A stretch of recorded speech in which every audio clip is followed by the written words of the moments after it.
Quando ele está lá no mosteiro, em Erfurt, o seu superior, que é Johann von Staupitz, ordena que ele seja professor de Bíblia.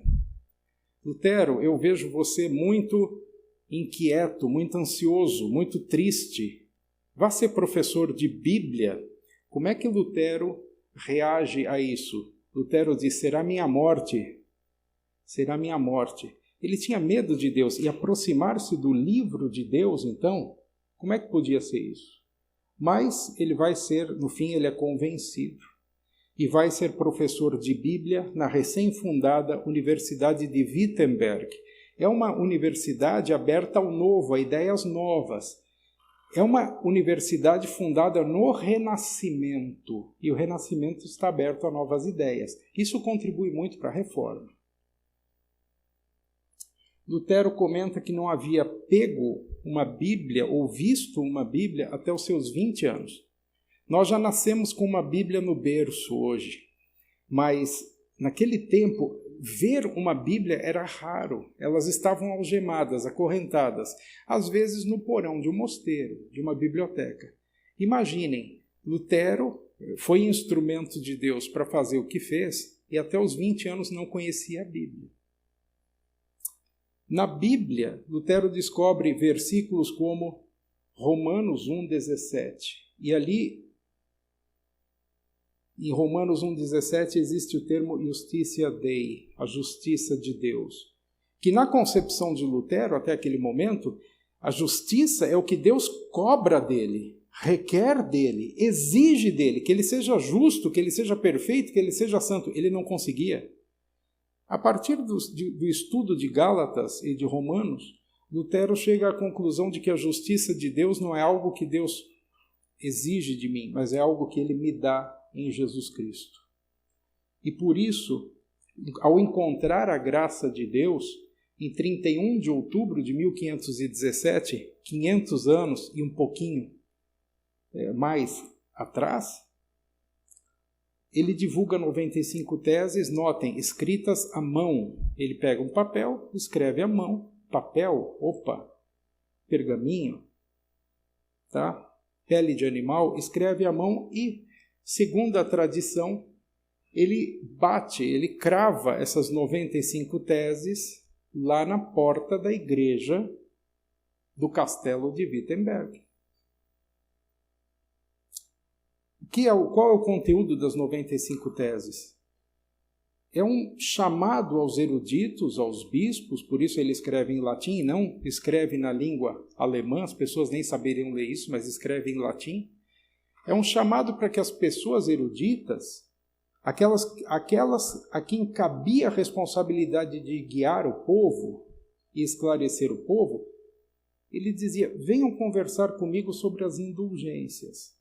Indulgências eram pequenos diplomas de perdão, que se vendiam para, entre outras coisas, custear a reforma, a ampliação, a construção da Basílica de São Pedro em Roma.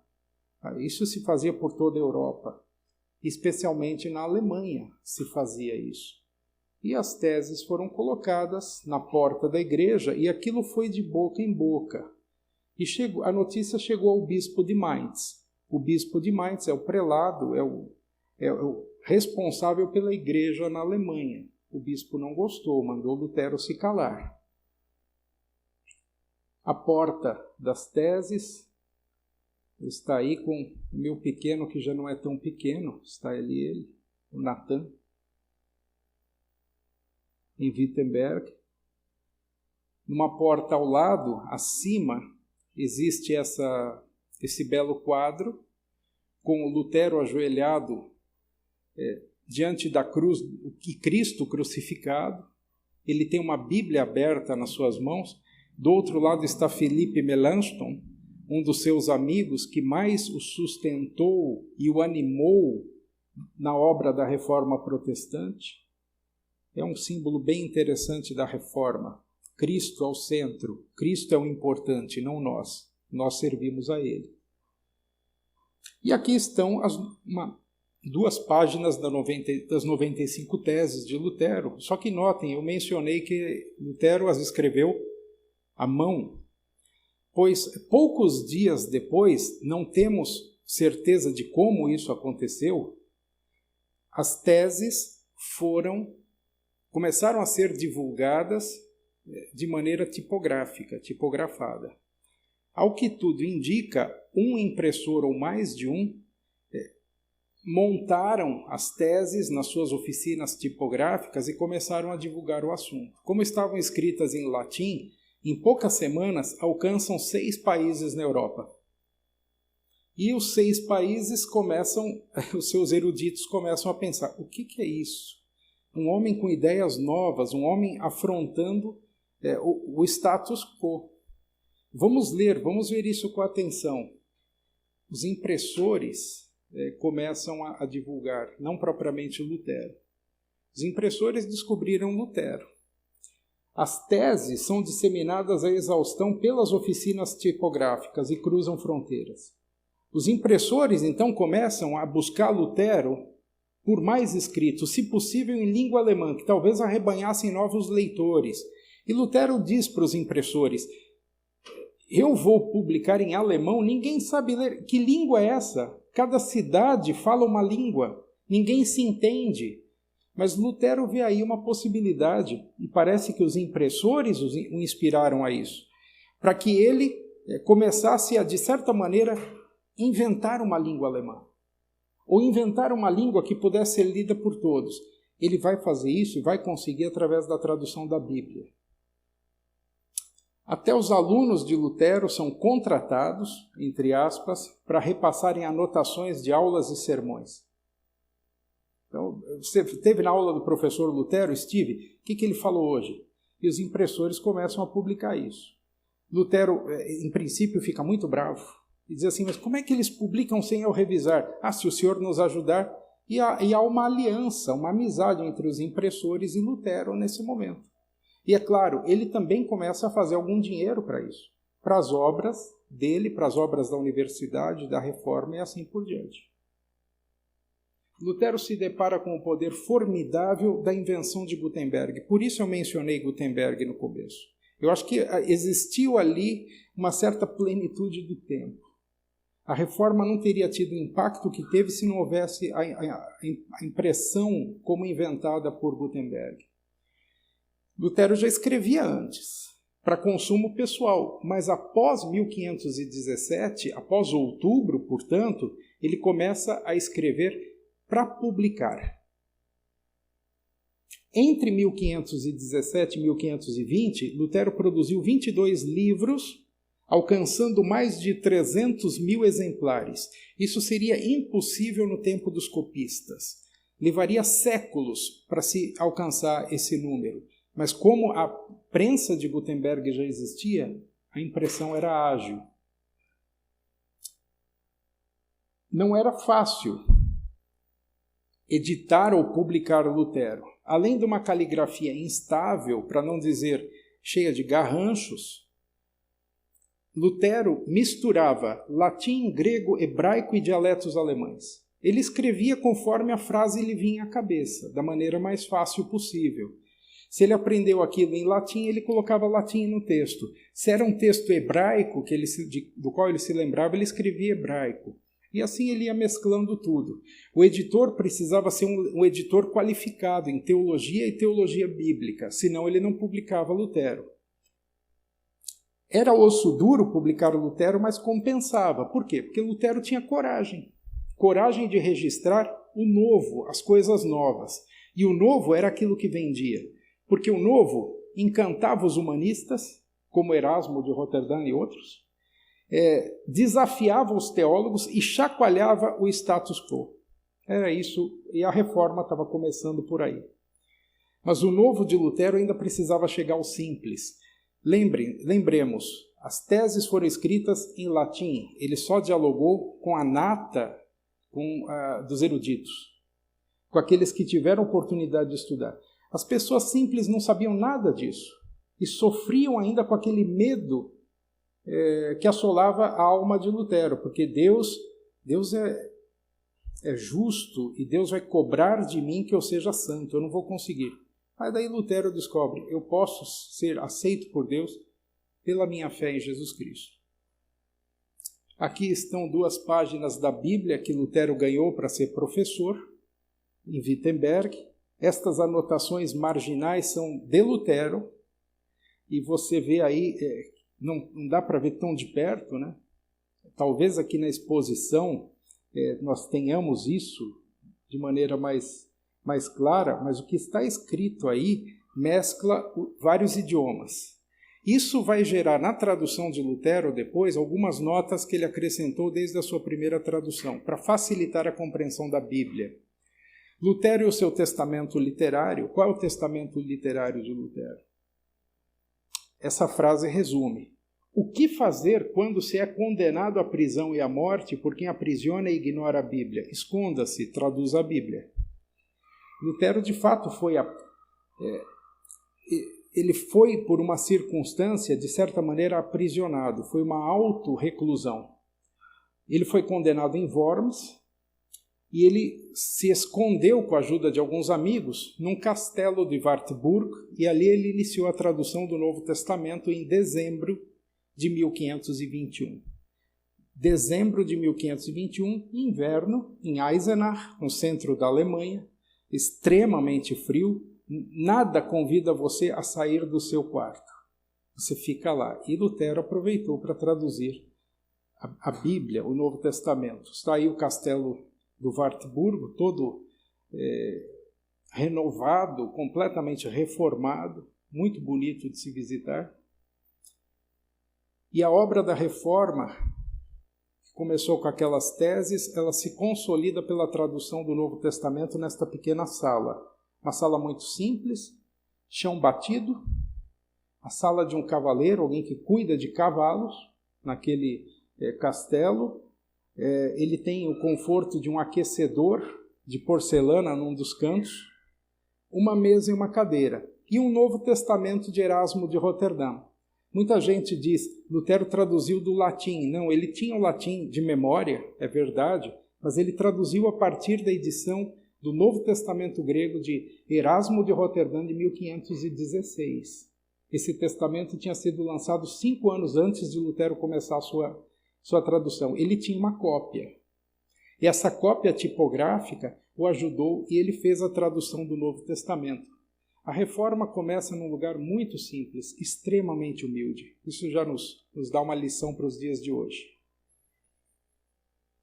A Bíblia, no todo ou em parte, já tinha sido traduzida em alemão ou em dialetos alemães, mas eram edições únicas, guardadas em castelos, guardadas em igrejas. Era muito difícil você entender. O texto base normalmente era o latim, não era o grego nem o hebraico. O grego e o hebraico, aliás, são redescobertos no tempo do Renascimento, e Lutero se aproveita disso. O uso destas Bíblias era por uma elite ou nobreza local. Para que a Bíblia chegasse ao povo, Lutero aí sim quis colocá-la na língua do povo. A partir de uma edição de Erasmo de Roterdã, Lutero pôs-se a traduzir para a língua alemã. Em 11 semanas, Lutero concluiu o rascunho do Novo Testamento. Há pessoas que dizem, em 11 semanas Lutero traduziu o Novo Testamento. Sim, mas era uma tradução que precisava ser revisada e lapidada, como ela foi durante muitos anos. O Novo Testamento em alemão foi publicado em setembro de 1522. Lembremos, ele inicia a tradução em dezembro de 21. 9 meses depois, um pouquinho mais que isso, uma gestação, nasce o Novo Testamento em alemão. Era uma edição primorosa, ilustrada com xilogravuras de Hans Schautlein e outros. Por que ele coloca gravuras? Diz lá no prefácio, para cativar pequenos e grandes para ouvirem a voz do bom pastor. Ele não quer simplesmente que a Bíblia chegue ao povo. Um dos versículos preferidos de Lutero é aquele, deixem que as crianças venham a mim. Ele sabia que é de pequeno que a gente aprende a palavra de Deus, por isso ele coloca ilustrações. Ilustrações como essas, do Hans Schautlein. Isso aqui é o início do Johannes Offenbarung, isso é o Apocalipse de João. E aqui está o Jesus transfigurado na visão de João lá na ilha de Patmos, de Apocalipse 1. Você vê aí um Jesus a espada sai do peito, raios e tudo mais. Por que essa ilustração, aliás, hoje seria inadequada para famílias, para crianças? Nós mesmos nos assustamos, mas naquele tempo é tudo de bom. E Lutero pede para o ilustrador esconder algumas palavras no meio da ilustração. Ali no meio da ilustração você tem a palavra Gott. Gott é Deus. Para que a pessoa não sabia ler o texto, hein? Lembremos, ele está numa pátria, numa nação de iletrados. O que é isso aqui na ilustração? Isto é Gott. O que é Gott? Deus. Você escreve Deus assim. Para que a pessoa começasse, a partir das ilustrações, os pequenos e os grandes, a se interessar por ler o texto. Um Novo Testamento custava o equivalente ao salário pago a uma pessoa simples por uma semana de trabalho. Pegava-se o salário de um empregado simples, uma semana compravam um Novo Testamento. Não era gratuito. E as pessoas trabalhavam por isso. Mas era justo, era honesto, e elas valorizavam. O curioso é que numa nação de analfabetos, olha o que aconteceu. Ele vendeu 5.000 exemplares em 2 meses. Era gente que sabia ler? Não, era gente que queria aprender. Não só a ler, mas queria aprender a palavra de Deus. Como hoje acontece na nossa sociedade, há gente que aprende a ler para ler a Bíblia. E há gente que lê a Bíblia e aprende a ler. Mais 100.000 exemplares durante a vida de Lutero. Esse é só o Novo Testamento.